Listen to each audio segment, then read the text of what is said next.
Thanks for listening to this podcast of Trending with Timmerie. If you haven't already subscribed, please catch us wherever you love to listen to your podcast, from the relevant radio app to Apple, YouTube, you name it, we are there. And if you listen on Apple Podcasts, please be sure to go and give us a 5-star review to help other people discover the podcast. Anything you share in terms of episodes, whether it's texting it to a friend, posting on social media, helps to build up the kingdom for God, to help confront the challenging issues we face as a culture, but with joy, with hope, and with an eternal perspective where our faith collides with everyday life, bringing eternal principles to help us live our life joyfully. So, what's trending? Bridging your Catholic faith with your everyday life. You're listening to Trending with Timmerie on Relevant Radio.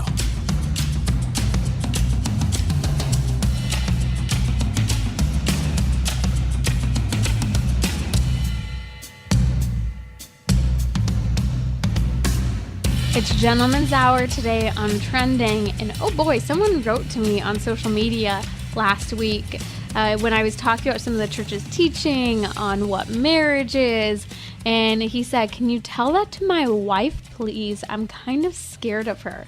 So we're going to talk about what do you do when you're scared to say something to your spouse, because let's be true, wives can be scared to say something to their husbands, and husbands can be scared sometimes to say something to their wives. And I will admit I have been guilty of this, and my husband has told me at times. So we're going to talk about that. What do you do when you're scared to say something to your spouse? Could be years into marriage, early on in marriage. Important topic. We're also taking your questions during this Gentleman's Hour. The number is 1-888-914-9149, or you can ask your question now on Instagram. We're happy to take it.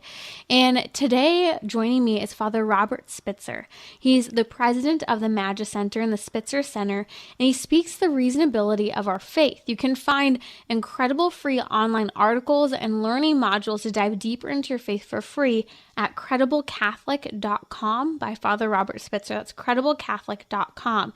Today, we're going to talk during our weekly Gentleman's Hour about the role of fatherhood in conveying the faith, that is passing on religion, specifically our Catholic faith, and also scientific evidence for God and Jesus. Father Spitzer, welcome back to Trending. Always great to be with you, Timmerie. Thank you for having me. I found that faith has been harder to grasp, at least for my generation, the millennial generation down, for men in particular. And it begs the question, what are men looking for, and why is it more difficult for men to grasp religion? Well, very typically, men, but not all the time, and this is not true for women all the time either, but very typically, men do look for some kind of intellectual validation before they will give an assent.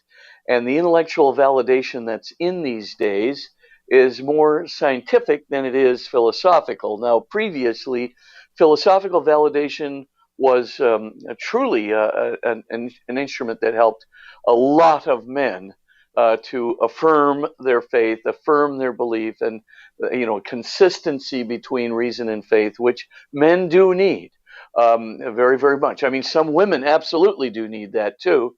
But in particular, men need it. We have a website that really concentrates on science and philosophy and logic and, evidence for faith, evidence for God, the soul, for Jesus Christ, etc.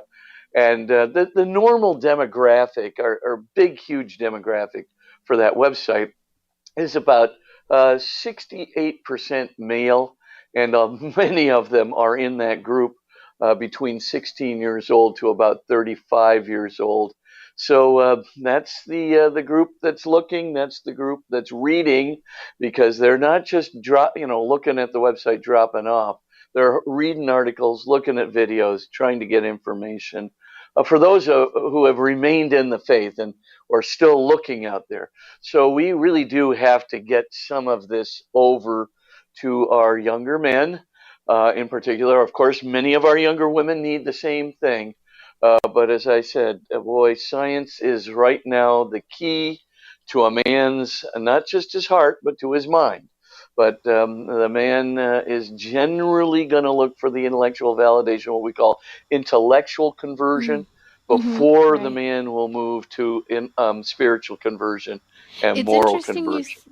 it's interesting you say that because you're talking about that intellectual conversion before spiritual and moral conversion. And you're Right. touching truly those young men today, as you said, age 16 to 35, who are predominantly on your website, such as crediblecatholic.com and the Magis Center. And I'm hmm curious to hear what some of their most common questions are about the scientific evidence for God and Jesus. Well, there are a variety of questions. I mean, some of them really believe, unfortunately, because of social media, they believe that science and faith are contradictory from the beginning. So they've read this in social media, maybe they've heard it at school, but some guy has come up to them and said to them, science and faith are contradictory. You're completely naive. You need a crutch, and you're just being emotional. You're just being a baby and needing God and everything else. And of course, to a man, this is like, oh my gosh, I didn't think I was being that rash, but Wow. maybe I am. Mm-hmm. So the minute somebody says that and they don't have an answer, and unfortunately in our catechetical classes, we oftentimes ignore the intellectual conversion part. We leap right to spiritual conversion and moral conversion and leave off the intellectual conversion, which is good old what we call fundamental apologetics: evidence for God, evidence for the soul, evidence for Jesus Christ that is credible, it's scientifically validatable, and other evidence too besides science. Philosophical evidence is good when it's a good logical proof of God, or historical evidence for Jesus when you have good extra biblical sources of evidence for Jesus and for his resurrection and so forth. So all these things are right in there, but for that poor guy to move, he's got to be able to answer that question or that objection that's been thrown out there, because they not only are saying, hey, you need to have this if you're going to be intellectually credible. That's important for a man. But you also have to have this if you're not going to be kind of weak-kneed. You're not going to be naive and weak-kneed. Oh my gosh. You want two super insults to a guy. Those are they. So, I Right. mean, so you put those two things together, and the poor guy, listen, we're talking with 16 to 30, they don't have enough life experience to say, Right. oh, my prayer life dictates this way. When, Right. they open up in their prayer life, right? They open up in their feelings. They Mm-hmm. get a sense of God's presence providentially through the experience of their lives and things of that Mm-hmm. nature. It But makes them feel unmanly to automatic, share. yeah, yeah, Yeah, makes absolutely. them feel So, unmanly. I'm curious to hear, Father, so what would you say to someone who says, prove to me with science that God exists? well, I give them about four different, areas of evidence. I mean, one kind of evidence is for a beginning, not only of our universe, but a beginning of a multiverse or a string universe in higher dimensions, et cetera, et cetera. So, every young man knows what a multiverse is. I can assure you of this, or at least knows what it's supposed to be. And every, man, I think young man, probably has some sense of multidimensional possibilities. They can have parallel universes. They've all heard of it, right? They watch The Big Bang Theory on TV or Mm-hmm. whatever they watch, and they get these various opinions. So they know these things. They know string theory allows for multidimensional arrays of possible bubble universes and things. So you got to knock them all down with in one fell swoop. And there's several ways of doing it. One way, of course, of providing evidence to counter that is Stephen Hawking and Thomas Hertog, have recently written about, a disproof of an infinite multiverse. And they have even said, by the way, Stephen Hawking and Thomas Hertog are well-known physicists. So if you're kind of into that stuff, you're going to say, wow, those two guys actually, said that an infinite multiverse, can't exist. Now, Stephen Hawking is now deceased, but his last paper in the Journal of High Energy Physics, right, was right on this topic of an infinite multiverse being impossible. It could never have generated our universe, because you would have problems separating general relativity from quantum theory and the way that it's done in our universe. You basically, in order to get the infinite multiverse, you need a fractal system, basically, and that fractal system did not generate our universe or anything like it. So Hawking and Hertog, put together this theory that basically says you can't have an infinite multiverse generating this universe. In fact, if there were a multiverse that generated this universe, that multiverse would have only generated a very small number of bubble universes, and it too, the multiverse, would have to have a beginning. So wow, you put that out there, and all of a sudden now the playing field is level. So any multiverse that would generate it would have to have a beginning itself. Now this also is validated by another proof, which is called the Borda-Vilenkin and Guth proof. Arvind Borda at University of California, Santa Barbara. Alan Guth has the chair of astrophysics there at MIT, and Dr. Alexander Vilenkin is the director of the Institute of Cosmology at Tufts University in Boston. Now, these guys are, again, pretty heavyweight guys in the physics community, and so when you look at that, they have a proof that basically says that any inflationary multiverse, right, in an inflationary multiverse or even an inflationary universe would have to have a beginning. In other words, anything which is expanding or has an average Hubble expansion greater than 0 would have to have a beginning. So when you put BVG together, Borda-Vilenkin and Guth together with Hawking and Hertog, and then Thomas Banks has just done a number. He heavyweight in the physics community. People would know this name, and he is just putting a bullet hole in the infinite multiverse, and of course suggesting a beginning as well. And now you've got, of course, the problem with Boltzmann brains and brief brains, which is another difficulty. But you put all this stuff together, and basically, if the infinite multiverse is out, then eternal inflation is out. And if eternal inflation and infinite multiverse are out, what you're talking about is a beginning of even a multiverse which could generate our universe. And a beginning is a very interesting thing in physics. Basically, also BVG and entropy, by the way, is another kind of evidence. All these things actually apply to multiverses, to string universes in higher dimensional space, et cetera, et cetera. So all these things are there. And so you look at that and you put the evidence together, and it's really strongly suggesting a beginning of physical reality itself. Whether physical reality is conceived of as a multiverse, a string universe, whatever, that physical reality itself, in whatever conception you want, if it has an average Hubble expansion greater than 0, and it's going to have a beginning. Now, a beginning in physics, as I said, is very, very strange, because it basically means a point before which there was no physical reality. There might have been a metaphysical reality like God, but there was no physical reality before this point. Now, what does that mean? That means that physical reality went from nothing to something. And that's a very interesting concept indeed, because how can nothing make itself into something? Because the only thing that nothing can do is nothing, because it's nothing. And therefore, nothingness, when physical reality was nothing, it could not have moved itself to something by itself. Mm-hmm. That requires then that there must be some kind of a reality outside of our physical universe, outside of physical reality itself, that must have caused it. And that reality outside of physical reality, let's call that for the moment God. Let's just say it's a transcendent cause with the capability of creation, creatio ex nihilo, creation out of nothing. Mm.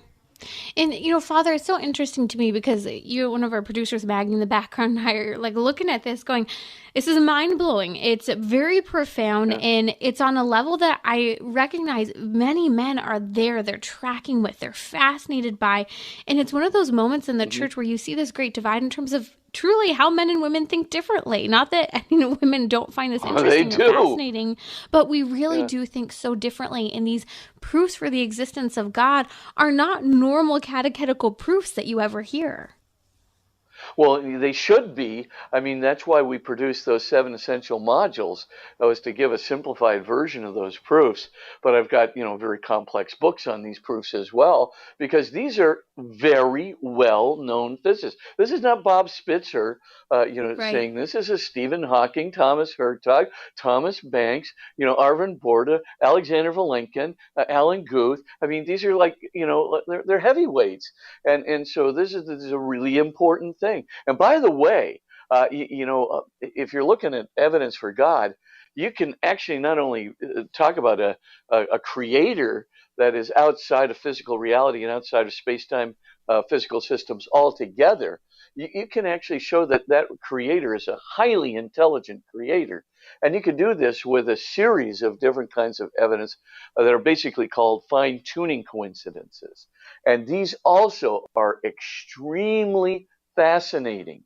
But the main thing is we've got to get this into a form. I've just completed a curriculum, a program for the first or second semester, either one. It's a 1-semester course, senior year elective in religion. And it Fantastic. is with Sophia Institute for Teachers. And it's called the Catholic Faith and Science. And it has all of these proofs. It has the fine-tuning coincidences. It has the need for a beginning of the universe, the cause of the beginning of the universe, philosophical proofs for the existence of God. Everything is in there. I'm telling you, when these kids, especially the men, they start looking at this stuff, they go, what? Who said all this stuff? Hawking, Hertog. Okay. All of a sudden it's got credibility in their mind. And then you start putting together the little pieces there, along with the philosophy, along with the entropy, along with, the fine-tuning coincidence, etc. You put it together and you should see the qualitative reaction. Just go to our website, crediblecatholic.com. Click on endorsements and just take a look at what the student participants say after they've just taken a 1-semester course in this kind of science-based apologetics. Fantastic. It blows their mind. And it would be a program for husbands and sons to work on together, in that those last couple years of high school, especially if your husband's kind of trying to dive deeper into his faith. This would be a great program to have in your home that you can work through yourself. We'll post a link on social media to that from Sophia Institute. I'll be right back with Father Robert Spitzer here on Trending. This hour is sponsored by Solidarity HealthShare. Join thousands who choose ethical and affordable healthcare. Go to CatholicHealthShare.com.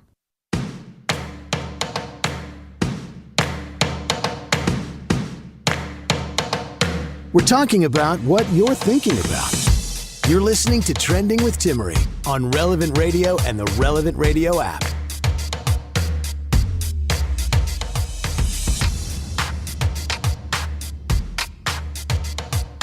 Welcome back to our weekly Gentleman's Hour. Today on Trending. Coming up, we're going to talk about what do you do when you're scared to say something to your wife, especially when it's something really important about the way you're living your marriage, your family life. I think it's an important question, and I will raise my hand and say I have been guilty of this. My husband has said before, hey, I'm sometimes scared to approach you or say something about certain topics. And it's a good warning sign where my pride or my oversensitivity or emotion might be getting in the way, among other things. So we're going to talk about that fantastic article from Focus on the Family about what to do when you're afraid to communicate with a spouse about sensitive issues. You're listening to Trending with Timmerie here on Relevant Radio. Joining me now is Father Robert Spitzer. Father Spitzer is the founder and president of the Magis Center, as well as the Spitzer Center. He speaks to the reasonability of our faith. You can find incredible online free courses and learning modules to dive deeper into your faith at crediblecatholic.com. That's crediblecatholic.com.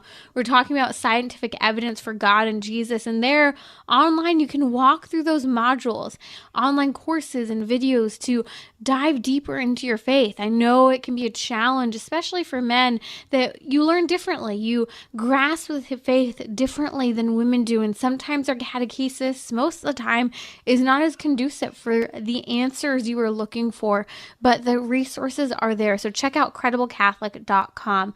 Father Spitzer, I'd like to turn to the topic of family and fatherhood today during our weekly Gentleman's Hour, and the important role that men have in passing on the faith, especially fathers, to their children. Why is it that children predominantly practice or don't practice their faith based on how the father practices his faith during their upbringing?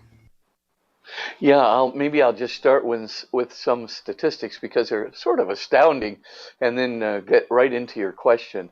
The Swiss study, that was a pretty comprehensive study that was done a while back, showed that if both father and mother practice their faith, then there is about a 33% chance that their children will practice regularly, like every Sunday. And then there's about a 42% chance that they will practice irregularly, so they'll sporadically throughout the year. And then there's about a 24% chance or something like that that they won't practice at all. Okay, so you think, well, that's not terrific. What happens when the mother practices but the father does not? So the father decides to cancel out.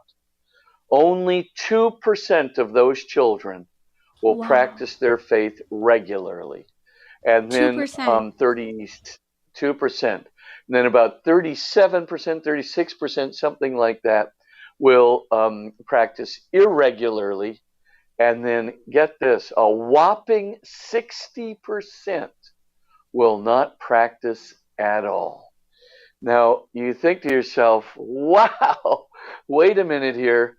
This is truly revelatory that somehow in fatherhood, right, something is communicated by that father figure and their resolution to go to church or to worship that's not just communicated to men, but to both men and women, to girls and boys.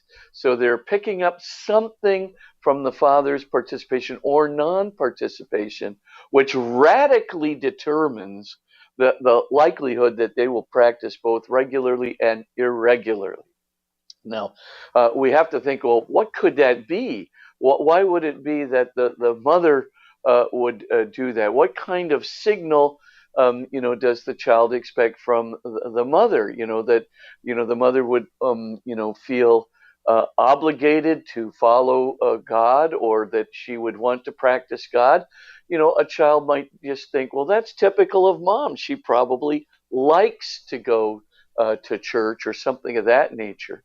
Whereas when the father likes to go to church, there may be something that they find incongruous or interesting, or something that might show them that maybe they thought they were predisposed to think that their father might not be so inclined in that direction, not so inclined maybe to worship or to be beholding to a deity outside of himself. Whereas the mother might be more inclined to worship or to be beholding or to have a relationship with the deity outside of themselves. So the typical signal is that the father wants to be independent. The father wants to be self-sufficient. The mother, that's maybe some mothers do want to be self-sufficient and independent, but in many kids' signal system, they look at that and go, that's probably not the priority of the mother to be independent and self-sufficient, though clearly it is with some women.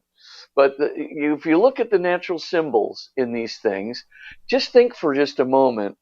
My dad, who likes to be ordinarily independent and self-sufficient, doesn't ever want to ask for directions, on how to get anywhere, just has to do it himself, has to pull the car apart himself, doesn't want to go to the mechanic to get any instruction, so forth and so on. This dad who's independent thinks it's okay to go to church and be beholding to God and to follow what God says and to follow his prescripts because he thinks that God is superior to him. Wow. Whoa, Wow. it's like Mm-hmm. it's a That's why. symbolic. Yeah, Mm-hmm. it's the Mm-hmm. breakdown of the natural symbolic order. And you think, oh, kids don't have all these natural symbols inside of them. They don't view the father. They didn't study sociology and figure that more men are likely to want to be autonomous, self-sufficient, and independent than women are likely to be. Well, men are not about to ask for help. When women are about to ask, they didn't take sociology. How would they know? I mean, how could little kids even come to that, sensibility? Well, if you've ever read anything about what's called the collective subconscious symbolism, right, the so-called archetypal symbolism in kids' consciousness, oh, there is a big archetypal symbol for father and a big archetypal symbol for mother in that kid's brain. And you say, but we didn't train them to do that. Well, you didn't train them to do that. But when they dream of fathers and mothers, they already have all the archetypal characteristics in the dream. And of course, some of them have, no sensibility. They've not been trained. Of course, the father doesn't say, oh, the father should be the protector of the family, whatever the case may be.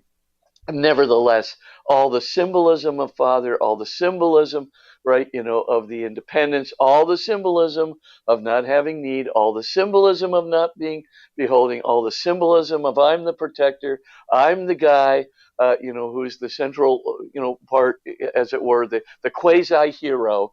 That symbolism is in a kid's brain, both boy and girl, both. And of course, the mother as being the caretaker, the mother as being the one who extends compassion, the mother, the one that can not only ask for help, but actually brings the family together through her ability to be, to not only ask for help, but to want and ask for the protection of the father. I mean, can you imagine a man asking for, well, of course, if you got to go into battle, you might want help Mm-hmm. from your buddy, but you're not going to say, I need help, to protect myself while I'm walking down the street or something, when you're not in what's called an extraordinary circumstance, right, of combat. So the idea then is, yeah, men they convey that, but they not only convey it by what they do in their lives, and what women do in their lives. It's. I think there is a natural symbolism, an archetypal symbolism of mother and father. I think there's Mm-hmm. also an archetypal symbol, for God. I think, there's an archetypal symbol for the devil that's in human beings. I mean, you don't have to train a kid to be scared of the boogeyman. You don't even have to train a kid that there is a boogeyman. You don't have to Mm-hmm. train a kid that there is a devil out there. That's something that wills them evil, out there. I mean, they know, absolutely know. I mean, they're scared of it without any suggestion at all. Mommy, daddy, something's out trying to get me. Something with malevolent intentions is nipping at my feet. Go under the covers. Okay. So the point, of course, is, yeah, they know. They have that sense. Oh, do little boys have a sense of heroism? In a sense, in a way that little girls do not. Like, brandish the sword, take out the garbage pail lid for your shield, and let's get out there and whack away at one another. Because there's the hero image. Well, it is there. There's It's no ingrained in doubt. them. Yeah. It's ingrained in them, and of course they don't have natural relational maternal capacities. I mean, let's face it, little boys are socially challenged compared to little girls. I mean, what my nieces recognized when they were 6 years old on a relational scale about what people were feeling, what people were thinking, et cetera, within the household. Oh, they were much better than when I was 21. I mean, I just couldn't. Well, one day my little niece, I won't tell you her name, you'd be embarrassed if something she ever told, but this is really the truth. She says to me, Uncle Bobby, I know how to get you to do what I want. And I said, oh, yeah? Well, how? And she goes, Bambi eyes. The big blinking eyes. And I thought, wow, I figured that out when I was 23. I mean, I just can't believe it. Like, how do they know? How do Yes. they get that sense? When you are kind of drifting away from what could be, at least called, authentic relational response. How do they know? And whereas a boy is just, goes back to playing ball, he doesn't care, he doesn't respond, right? It's there's something else going on. You say, well, It's it's not that black and white. No, it's not that black and white. There's a little bit of, what Jung would call the anima in a boy, and there's a little bit of what Jung would call the animus, right? The archetypal sensitivity to, the male archetype, in a girl, right? And so, and so there, of course, there is. And in some women, the male archetype is exceedingly strong. And in some men, the woman archetype is exceedingly strong. But in most cases, it tends to, these things are there. And so, from the vantage point of, trying to relate, as it were, to men, the father generally, the natural symbol of the father is independence. And when the independent figure is humble and beholding to God, and when he says, I submit myself to the moral authority of that God, so that there's authority over the Father, and the Father acknowledges the authority over him, and acknowledge that he is held bound and responsible morally by the authority over him. It speaks volumes. right. That means it gives them permission. It gives all the children permission to To follow also God be in independence and self-sufficiency. It's fascinating, exactly. Father Spitzer, because so often we hear these studies about how if a father practices faith, then the children will too. And if they don't, the children won't. And you just cited some incredible studies, including one from Switzerland on this. And very rarely do we hear the full explanation of this. And I think those two key ideas that fathers represent independence and self-sufficiency, because fathers represent the whole wide world to their children. Children have this identity wrapped up with their mothers from, being carried by them, being nursed by them, being reared by them. But dad, leaves more. He goes off to work. There's a further separation. And so that independence and self-sufficiency that kids learn from their fathers is so profound that for you to make that connection of helping them to understand you can still be independent and self-sufficient with God speaks volumes. And I think especially when we see, in the 21st century, many young women want to be independent and self-sufficient as well. And I think it's very much so part of the feminist movement that's bred into young girls today. This is a leading cause for why young girls today are still looking to their fathers for those examples of religion based on independence and self-sufficiency. Oh, yeah. I would also say, too, there's a book by a lady named Carol Gilligan, and she was a student of Lawrence Kohlberg, who, the fellow who did the stages of moral development. And she wrote a book called In a Different Voice. And what Gilligan basically tries to show, and by the way, this is a thesis that Edith Stein, who wrote a fantastic essay Love called her. Empathy. Yeah, have you read her book on women? That is Yes, I a read her book on fantastic women. book. Yes. Yeah, Amazing. the I've not read the empathy. essay on empathy, though. Yeah, that is a very good essay. And the main thing that Gilligan agrees with Stein, Edith Stein, and now Saint Teresa Benedict of the Cross. But the point is that women are what she calls unmediated, emotion. They prefer a relationship that is not mediated by language, logic, game playing, anything else. They don't want it something to translate whether or not I like you into it. They just rather hear in some form of empathy or some signal of empathy or some kind of felt relationship. They want an indication of relationship. So just call it unmediated, or maybe a direct and unmediated relationship with another human being. Now, a man, on the other hand, wants definitely a mediated relationship. He doesn't want to express emotion directly. He does not want to feel emotion directly. His preference is, if I want to tell you that I like you, then you play baseball with me, and if you play by the rules, and right, if we get, why does the man get so concentrated on the rules? Because rules prevent fights, and if you prevent a fight, the friendship remains. But remember, the relationship is mediated by the game. So the idea then is, for the man, if we can have let's say, a discussion, and we can get to a scientific truth, and we did this together, and we had a great intellectual discussion, therein lies the fact that we're friends. We're bonded by this pursuit of truth, which we mutually like, or the rules of science and logic that we mutually respect, or the rules of baseball or football that we mutually observe, or even the rules of morality that we mutually observe. Now you can sort of say, oh, that is different, because you'll notice, for example, that little girls don't have any problem with saying to their mom and dad, well, I love you, and even to the brother or sister that they love you. Love Right. is a word that makes perfect sense in an unmediated way.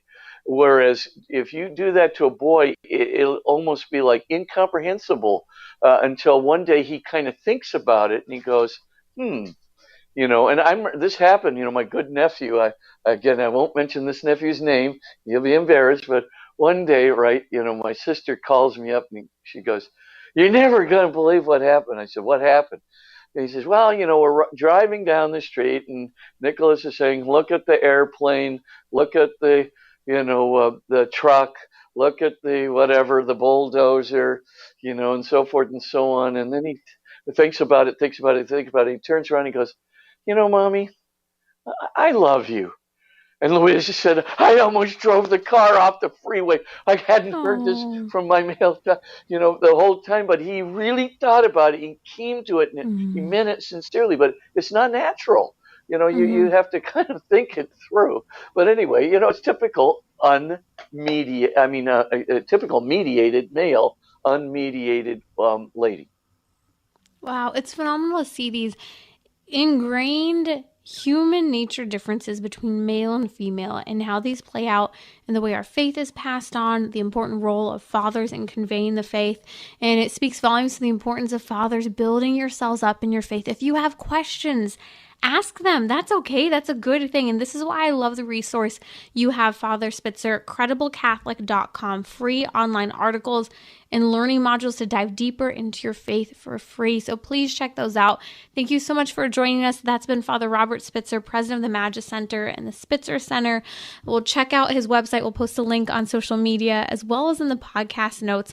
I'll be right back here on Trending during our weekly Gentleman's Hour to talk about what do you do when you're scared to say something to your spouse. I was asked this by one man recently. Thought it would be a great conversation to have today on Trending. Bridging your Catholic faith with your everyday life. You're listening to Trending with Timmerie on Relevant Radio and the Relevant Radio app.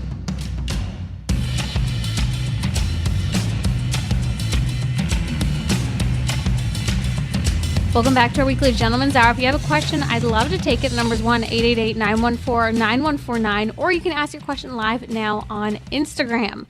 Okay, so last week I posted on my social media paraphrasing a quote from Cassie Kanubi, where it's one of the church's documents for married spouses.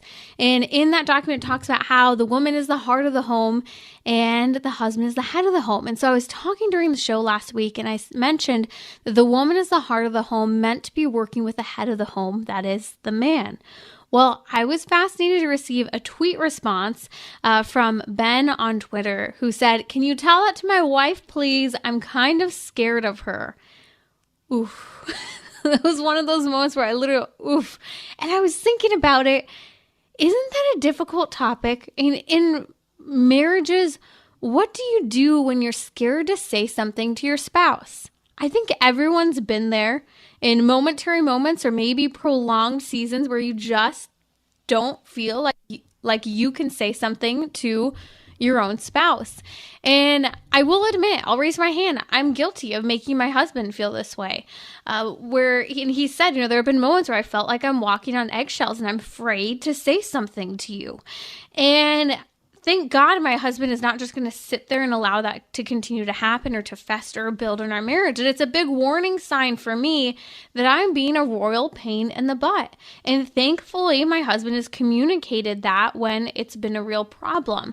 It's been a reality check for me. My problem, my pride, my oversensitivity, maybe lack of control of my emotions from overreacting to anger, to a failure to listen. There's so many things that can be going on that make us maybe scary to talk to at times. And this can swing in both directions. So what do you do? I think, first of all, it's important we're always making sure that when we're addressing something, and of course, especially within the context of our marriage, is it a rational or irrational thing to address?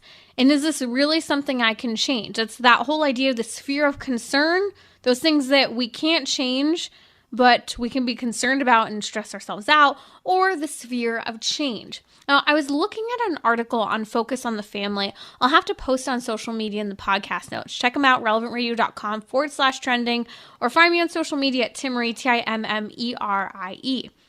The title of the article was Afraid to Communicate with Spouse About Sensitive Issues from Focus on the Family. And one line in there was, I think, really just a good hit to the gut, that if you are having a hard time communicating something to your spouse, whether out of fear of their reaction, because they're scary, as this man saying his wife is scary, or because it's just a sensitive topic, the Focus on the Family article said, if the thought of discussing a sensitive subject has you fearing your spouse's reaction, you're losing focus. And I think that should be the first thing we're thinking about. If a sensitive topic is leaving us afraid of our spouse's reaction, we're losing focus of what the real issue is, that specific topic, that issue, that idea.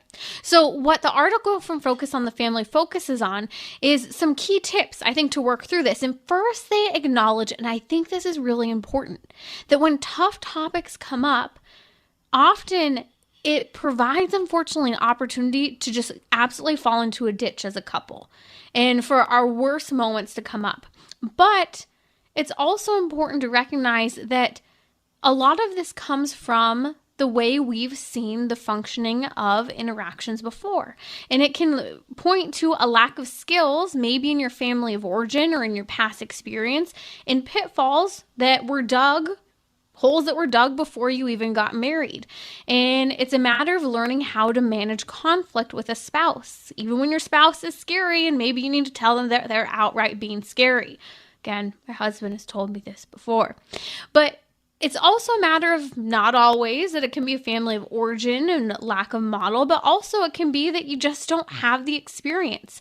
And so the Focus on the Family article, it talks about two big things, errors to stay away from. Number one, when addressing something with your spouse, don't make the error of avoiding the conflict at any cost. And second, don't escalate the conflict into an unmanageable chaos. So don't avoid it altogether, and don't let it become so big that it just turns into an absolute disaster. Now, I think that this is where communication skills help. I really do think we live in an age where we are failing at communication, especially millennials on down. Millennials and our social media use, it's really caused an interpersonal crisis in communication and relationships. But you also look at Gen X. Gen X is really the first generation to see that multiple generations of divorce and the brokenness with modeling proper communication styles in marriage. And so we have really three generations now where communication has been damaged. And so books on communication are key. I'm going to post a link on in the podcast notes to one book on communication that's recommended, but look up courses or look up even just articles on active listening, how to communicate. There's so many tips. We'll actually have to do that topic. Perhaps, you know what, we'll do it tomorrow during a weekly marriage hour. We'll talk about active listening and good communication still. So stay tuned tomorrow on Trending. But let's talk about some simple things. First of all, in a sensitive situation, believe it or not, things such as body language, word choice, the tone of your voice, all really do make a difference. Also, timing. Is it the right time to talk about something? Are there too many distractions? Is it a high stress point in the middle of the week? I know that's one thing that's hard for me when I want to talk about something that's really on my mind and I'm focused in on it. And sometimes I'll harass my husband when maybe it's a really stressful work week, and perhaps I should just wait till the weekend because it really is something that can be addressed on the weekend. Or maybe there are too many distractions that will prevent this issue from actually being addressed. Now, one thing that the Focus on the Family article mentions is when you have a serious conversation you need to have, start it with prayer. Now, sometimes I think some people maybe feel, I'm not there yet, or I would feel really awkward saying, honey, let's pray and then let's talk about this issue. The goal would be that we should get there, right? That should be #relationship-goals moment. But I think some things that maybe are easier in one of those moments where, thank God, we have routine prayers as Catholics. You don't have to, kind of create your own ad lib prayer, is we do have the Mass. We do have the Rosary, and you can set yourself up for success in a conversation by saying, hey, I want to talk to you about something. Don't worry. It's just, I want to talk about some stuff with our marriage, or maybe it's finances, the kids, whatever it might be, but set yourself up for success and maybe plan a time. Hey, let's go to morning Mass together, a daily Mass on a Saturday morning. Let's pray a Rosary together, and then let's take time to talk about this issue. And the idea is, the Focus on the Family article mentioned, focus on the conversation and the principle of what you're talking about. Focus on what is right, not who is right or who is wrong. And I think that's really helpful, especially because this whole conversation, an idea was sprung by my posting a very controversial thing that the church teaches about the woman being the heart of the home and the husband being the head of the home. And that, ladies, we are called to cooperate with the head of the home. And one man tweeted at me saying, this is great. Can you please tell that to my wife? I'm scared of her. And the legitimacy of that tweet that was sent to me was so poignant when I read it, because that's the reality. Sometimes we don't live out the ideal, the principle, or what is right because we're afraid. And this is where I come back to that passage or the part of the article from Focus on the Family. If the thought of discussing a sensitive subject has you fearing your spouse's reaction, you're losing focus. If something's so important about your marriage, your family life, your faith, say it, even if you're afraid, but set yourself up for success. Maybe that means working on communication. Maybe that means reading a book, reading an article, working on those skills. I think a biblical take on this as well is that God doesn't call us to be lukewarm. He does not call us to be okay with the status quo. He calls us to make sure that we understand and know when things need to change and need to change in Him. And we also can't be so prideful and unforgiving to think that, well, I'm the one who's going to control the change, or to think that my spouse is the one who will prevent the change from ever occurring. That's pride on our part, or a lack of forgiveness toward them on our part as well. When we follow God's will, He does move mountains. And I'm talking about the stubbornness of me, myself, and I sometimes, not just our spouses. This is why we need to pray for ourselves, our spouses, to follow the ideals of marriage and actually study what they are. And in difficult situations, to recognize when these things are important and we need to address them. And I think there's another dimension of our faith that is very helpful in communication. Whenever I'm getting ready to have a difficult or complicated conversation with someone, it's important to invoke the Holy Spirit, asking God, not my will, but thy will be done. And come, Holy Spirit, give me the words to speak your truth and to come to your truth in this conversation with this person. Help them to hear what they need to hear in your truth, and vice versa. And God will provide in an abundance. The Holy Spirit will work in you. You'll be amazed by what can be accomplished by entering into these difficult situations with prayer. But also remember, we have each our own guardian angel. They're there to help guide us. And our guardian angels are key. Have you ever thought to pray to your guardian angel to help in communicating to another person? To ask your guardian angel, or to ask the other person's guardian angel to help you in properly approaching someone, or to help the person you're trying to talk to and being open to the conversation? The Holy Spirit, our guardian angels, they're there We tend to get so focused on the human dimension, forgetting the human dimension includes the supernatural. God is calling us to more than being comfortable or avoiding discomfort. He's calling us to sacrifice. And I think these opportunities in marriage where conflict arises, where we're perhaps scared of a spouse, there's a lot of opportunity for sacrifice and growth, and God will work with you. He will not ignore your request and your desire for transformation. So pray on it, pray with it, and dive and go deep into it. I think of the words of St. Paul in Romans chapter 12. He says, "Therefore I urge you, brothers and sisters, in view of God's mercy, to offer your bodies as a living sacrifice, holy and pleasing to God. This is your true and proper worship. Do not conform to the pattern of this world, but be transformed by the renewal of your mind." Don't conform to the mundane and the comfortable. Offer your body, St. Paul says, as a living sacrifice. Our minds, our hearts, our bodies, our wills, and that includes what we do in our marriages to follow the will of God. You're listening to Trending with Timmerie here on Relevant Radio. Real quick, a couple questions came in on Instagram during our weekly Gentleman's Hour today. One book was, what book recommendations do you have for men? Love books, love this question. St. Alphonsus Liguori's book, Preparation for Death, is a fantastic book. 10 out of 10 recommend. I love it. My husband loves it, and a lot of my male friends. It's been transformative for them. It's a good kick in the pants with regard to your whole life. Also, I think a lot of Father Robert Spitzer is a great guest today. I think he speaks poignantly to men, to the desire for happiness, to the desire for transcendence, and the desire for truths and proofs for the existence of God. So check out Father Robert Spitzer's book as well. We'll post a link on social media to Father Spitzer's website. Have you joined us yet for our weekly happy hour on Trending? This is Timmerie from Trending with Timmerie.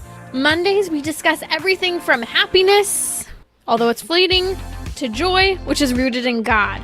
We address midlife crises, prayer, friendship, job satisfaction, and you name it, because who doesn't want to have lasting happiness, joy rooted in God? Join me daily at 6 p.m. Central on Relevant Radio or the Relevant Radio app.